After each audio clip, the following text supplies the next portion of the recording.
कार्यकर्ताओं के साथ गलत हुआ है, डंडे बरसाए, FIR कराई और कोई उन्हें आश्वासन नहीं दिया कार्यकर्ताओं को। मोहन यादव जी ने और पार्टी के जो हमारे आशुतोष तिवारी जी हैं चुनाव लड़ रहे हैं, उन्होंने हमारे कार्यकर्ताओं को एक बार भी ये नहीं कहा कि FIR हम लोग आपकी कैंसिल करवा रहे हैं। कार्यकर्ता भयभीत है, दतिया का कार्यकर्ता प्रशासन से भयभीत है, पूरी प्रचार कर रहा है बीजेपी का।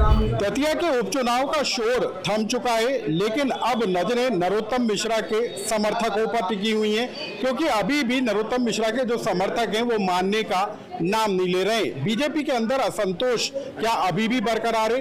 क्या चुनाव के कुछ घंटे पहले नरोत्तम मिश्रा समर्थक पूरी तरीके से मान चुके हैं, या फिर ये पार्टी के लिए नुकसानदेह होने वाला है? हम इस समय दतिया के अंदर मौजूद हैं और नरोत्तम मिश्रा के घर पर मौजूद हैं और यहाँ पर नरोत्तम समर्थक बड़ी संख्या में जुटते हुए नजर आ रहे हैं। कुछ ही घंटे का समय बाकी है सर, कुछ ही घंटे समय बाकी है वोटिंग को लेकर, लेकिन जो दावे किए जा रहे थे कि अब सारे समर्थक मान चुके हैं, लेकिन ऐसा नजर तो नहीं आ रहा। नहीं, मान तो चुके, दादा की कृपा से मान चुके, लेकिन कार्यकर्ताओं के साथ गलत हुआ है, डंडे बरसाए, FIR कराई और कोई उन्हें आश्वासन नहीं दिया कार्यकर्ताओं को। सब बीजेपी में काम कर रहे हैं, पूरे आत्मा से लगे हैं और सब दादा की, दतिया दादा की, दतिया दादा की, दादा दतिया की। सर क्या माने, अब असंतोष खत्म हो चुका है? हम लोग तो पूरी जो है पार्टी के लिए काम कर रहे हैं और जिस दिन से दादा ने 16 तारीख को आदेश दिया था कि सारे लोग पूरी ताकत से लग जाओ, लेकिन बस हम कार्यकर्ताओं में एक थोड़ा सा मन में यही है कि माननीय मोहन यादव जी ने और पार्टी के जो हमारे आशुतोष तिवारी जी हैं चुनाव लड़ रहे हैं, उन्होंने हमारे कार्यकर्ताओं को एक बार भी ये नहीं कहा कि FIR हम लोग आपकी कैंसिल करवा रहे हैं। जो हम लोगों को निर्दोष मतलब हम लोग निर्दोष हैं, हम लोग रोड पे चक्का जाम कर रहे थे, ना कि किसी प्रकार का। देख रहे हैं कि गाड़ियाँ भी पुलिस प्रशासन तोड़ रहा है और साथ में आंसू गैस के गोले भी जो है कार्यालय पर छोड़े जा रहे हैं। तो हम लोगों का बस यही थोड़ा सा निवेदन है कि पार्टी के वरिष्ठ कार्यकर्ता हैं, इस पर थोड़ा सा ध्यान दें और हम लोग पूर्णतः से आशुतोष तिवारी जी को जिताने का प्रयास कर रहे हैं, पूरी ताकत से लगे हुए हैं। कितने लोगों पर FIR की गई थी अभी तक? हम जैसे लोगों पर हुई है 27 नाम दर्ज और 200 अज्ञात, अब 37 हो गए उसमें से, और अब फिर से एक FIR हुई, चलो ठीक है। जो बाजार में व्यापारी लोगों पे FIR हो रही, व्यापारी गुंडा नहीं होते कभी, आपने देखा कि कभी व्यापारी लोगों, अब व्यापारी लोगों पे FIR हो रहे अज्ञात में, तो क्या है आप बताओ भाई साहब। कार्यकर्ता भयभीत है, दतिया का कार्यकर्ता प्रशासन से भयभीत है, पूरी प्रचार कर रहा है बीजेपी का। नहीं तो कार्यकर्ता बीजेपी का भयभीत है कि नरोत्तम मिश्रा का समर्थक भयभीत? अरे नरोत्तम मिश्रा का समर्थक कभी कमजोर नहीं होता भाई साहब, ना भयभीत होता है, कभी भयभीत है ना किसी से भयभीत होगा, ये दिमाग से आप हटा दो।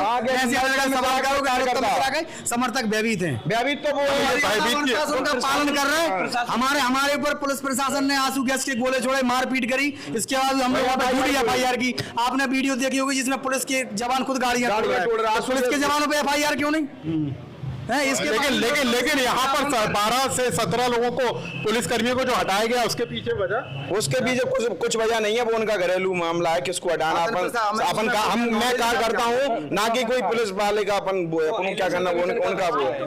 अच्छा, ये संकल्प भी दिलाने की बात आई थी कि कुछ कार्यकर्ताओं को संकल्प दिलाया गया है, तो क्या उसके पीछे की वजह थी? नहीं, कार्यकर्ता असंतुष्ट था, कार्यकर्ता चूंकि असंतुष्ट था पार्टी से, तो माननीय नरोत्तम मिश्रा जी ने पार्टी के सभी कार्यकर्ताओं का एक बैठक ली। परिवार के मुखिया है वो इस समय हमारी भारतीय जनता पार्टी के यहाँ दतिया की, तो उन्होंने सब कार्यकर्ता को मनाया और कार्यकर्ता सहज मान गए हैं।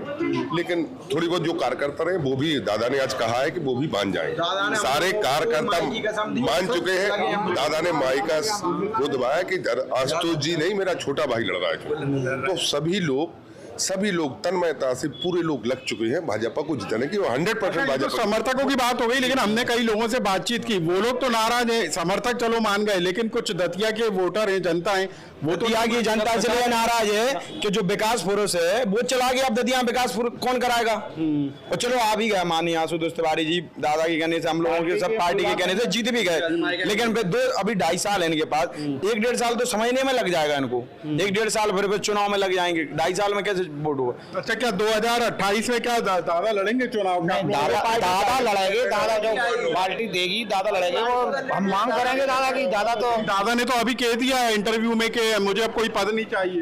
नहीं, दादा हम लड़वाएंगे दादा के लिए, जनता है, कार्यकर्ता है, हाँ, जनता के हाथ में पार्टी हमारी माँ है, पार्टी की नहीं छोड़ेंगे। आप तो हर घर हर मोहल्ले गली में गए हैं, आपको दतिया की दादा की चाह सबको समझ में आ गई, पूरे पत्रकार मीडिया परिवार सबको आपको पता होगा, मुख्यमंत्री जी सबको पता है कौन दादा कह रहा है, कौन घनश्याम कह रहा है, कौन आशुतोष तिवारी जी कह रहा है। यहाँ पर तो हम देख रहे हैं कि जो कांग्रेस की रैली थी उसमें बहुत भीड़ थी। नहीं, भाजपा 20,000 से लीड कर रही है, इसमें कोई दो रहे हैं। दादा तन मन धन से जुड़ गए, पूरे समर्थक, पूरी समाज, सभी समाज, लगभग सभी समाज के लोग जुड़ गए। और दादा होते तो 50,000 लीड लेकर ले जाते, मुख्यमंत्री जी ने जब दादा लड़ते 50,000 लीड लेकर ले जाते। मैडम क्या लग रहा है आपको? मुझे ऐसा ही लग रहा है कि दादा ने बोल दिया है तो हमारे सारे कार्यकर्ता पूरा समर्थन कर रहे हैं। दतिया वाली जनता इसलिए गुस्सा है क्योंकि दादा ने जो विकास किया है, जैसे कि हॉस्पिटल, मरीज बीमार हो जाता था, परेशान होता था, तो हर जगह ग्वालियर की दूरी बहुत थी, तो दादा मेडिकल कॉलेज लाए। मेडिकल कॉलेज से लोगों की समस्याएं दूर हुई, उनके बीमार कुछ हो जाता है तो कई जानें बच जाती हैं। गर्भवती महिलाएं जैसे ज़्यादा केस बड़ा आ जाता वो तो अब बन गया अस्पताल, वहाँ तो इलाज मिलेगा ही ना। तो पहले नहीं था ना, तो दादा लाए, इसलिए दादा को जनता दादा को पसंद करती है। और दादा का इतना अच्छा प्रेम हो गया है जनता के बीच, दादा की भावनाएं दतिया से बहुत जुड़ चुकी हैं। दादा अगर चले भी जाएंगे ना, दादा ने बोल दिया ना कि मैं चले, तो हम लोग तो चाहेंगे कि दादा ही को लाएंगे हम दतिया की। अभी बीजेपी के हम लोगों को आदेश मिला है, दादा ने बोला है बीजेपी पार्टी के लिए समर्थन दो। दतिया में अस्पताल में खजूर ठाड़े थे और बिना फोन के अस्पताल में मरीज को नहीं ढूंढ पाएंगे, तो दादा ही का आशीर्वाद है, तो दादा ने दतिया का नाम उठाया है।